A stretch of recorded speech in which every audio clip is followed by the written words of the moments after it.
Hello everyone, સ્વાગત છે તમારું મારા કિચનમાં।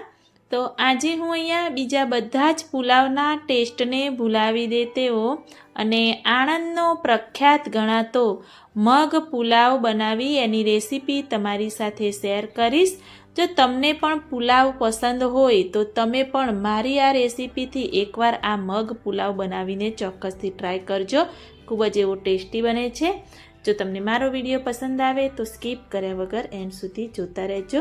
તો મગ પુલાવ બનાવવા માટે મેં અહીંયા મગ લઈ લીધા છે અને મગ મેં અહીંયા વાડકીના માપ પ્રમાણે અડધી વાડકી ભરી મગ લીધા છે। તો અડધી વાડકી મગની સામે આપણે એક વાડકી ભરી ચોખા લેવાના છે। જે ચોખા પુલાવના ભાતના ચોખા આવે છે આખા, એ આપણે લેવાના, જેનાથી પુલાવ પણ સરસ એવો બને છે। ચોખા અને મગને 2 થી 3 પાણીથી સરસ એવા ધોઈ અને હું રેડી કરી દઈશ। તો આ રીતે ધોઈ રેડી કરી દીધા છે। તો થોડું ડૂબે એનાથી વધારે પાણી આપણે એડ કરી દેવાનું અને હું અહીંયા 2 થી 3 કલાક માટે પલાળી રાખીશ। જેવો તમારી પાસે ટાઈમ હોય એ રીતે તમે પલાળી રાખી શકો છો।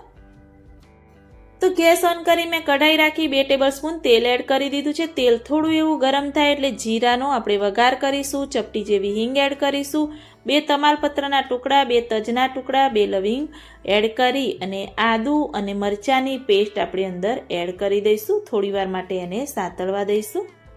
થોડી એવી સંતળાય એટલે મેં અહીંયા 1 ડુંગળી ઝીણી એવી કટ કરી અને રેડી રાખી હતી, એ પણ આપણે અંદર એડ કરી દઈશું અને ડુંગળી એડ કરી એને પણ આપણે થોડી એવી ગોલ્ડન બ્રાઉન થાય ત્યાં સુધી એને સાતળવા દઈશું। આ બધું જ આપણે એક મીડિયમ ગેસની ફ્લેમ પર સાતળતા રહેવાનું।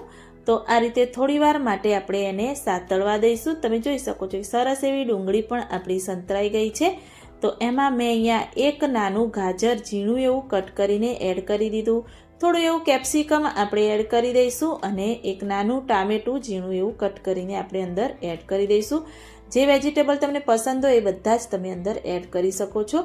થોડી એવી કોબીજ પણ મેં અંદર એડ કરી દીધી છે અને બધા જ વેજીટેબલ તમારે એકદમ ઝીણા કટ કરીને અંદર એડ કરવાના। તો આ રીતે બધા જ વેજીટેબલ આપણે થોડી વાર માટે સાતળવા દઈશું। એકદમ પ્રોપર એવા વેજીટેબલ કૂક ન થઈ જાય એ પણ આપણે ખાસ ધ્યાન રાખવાનું। વધારે એવા આપણે કૂક નથી થવા દેવાના, થોડા એવા ક્રન્ચી એવા રહે એ રીતેના જ આપણે વેજીટેબલ કૂક થવા દેવાના।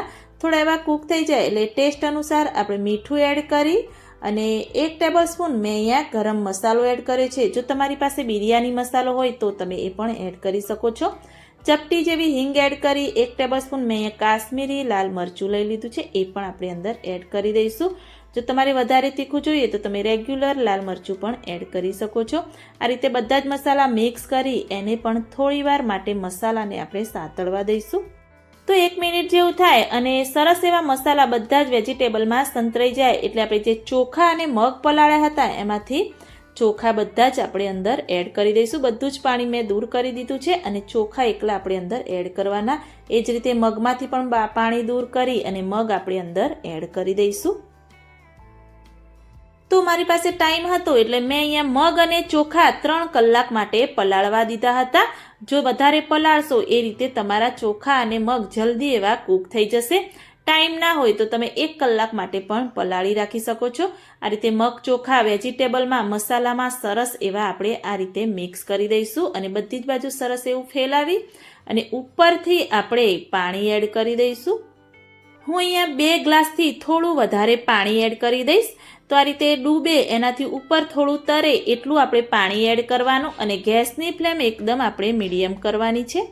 તો મીડિયમ ગેસની ફ્લેમ પર આપણે 10 થી 15 મિનિટ સુધી એને આપણે કૂક થવા દઈશું અને વચ્ચે વચ્ચે આપણે ચેક કરતા રહેવાનું। તો 20 મિનિટ જેવું થયું અને મેં અહીંયા મીડિયમ ગેસની ફ્લેમ પર કૂક થવા દીધા હતા। તો તમે જોઈ શકો છો કે પાણીનો ભાગ જરાય પણ દેખાતો નથી અને સરસ એવા આપણા ચોખા અને મગ કૂક થઈને રેડી થયા છે। તો આ રીતે થોડું એવું આપણે ચેક કરી લેવાનું કૂક થયા છે કે નહીં। જો ન થયા હોય તો ઉપરથી થોડું એવું પાણી એડ કરી અને ફરીથી તમે ઢાંકી અને થવા દઈ શકો છો। તો મગ પુલાવ બની અને રેડી થઈ ગયો છે। તો એના ઉપર આપણે સરસ એવી કોથમીરથી ગાર્નિશિંગ કરી દઈશું અને ગેસની ફ્લેમ આ સમયે બંધ કરી અને પુલાવને એક સર્વિંગ બાઉલમાં લઈ હું રેડી કરી દઈશ। આણંદનું પ્રખ્યાત એવું સ્ટ્રીટ ફૂડ એટલે કે મગ પુલાવ બનાવી મેં અહીંયા તમને એની રેસીપી શેર કરી છે. તો બીજા બધા જ પુલાવના ટેસ્ટને ભૂલાવી દે તેવો ટેસ્ટી એવો મગ પુલાવ બનાવી તમે પણ એકવાર આ રેસીપી ચોક્કસથી ટ્રાય કરજો અને મને કમેન્ટમાં જરૂરથી બતાવજો કે મારી આ રેસીપી તમને કેવી લાગી. એકવાર બનાવશો તો તમારા ઘરના સભ્યો વારંવાર બનાવવાનું કહેશે એવો ટેસ્ટી બને છે. જો તમને મારી આ રેસીપી સારી લાગી હોય તો મારી ચેનલને લાઈક, શેર, કમેન્ટ કરજો. મળીએ કોઈક નવા વિડીયો સાથે, નવી માહિતી સાથે. ત્યાં સુધી બાય બાય.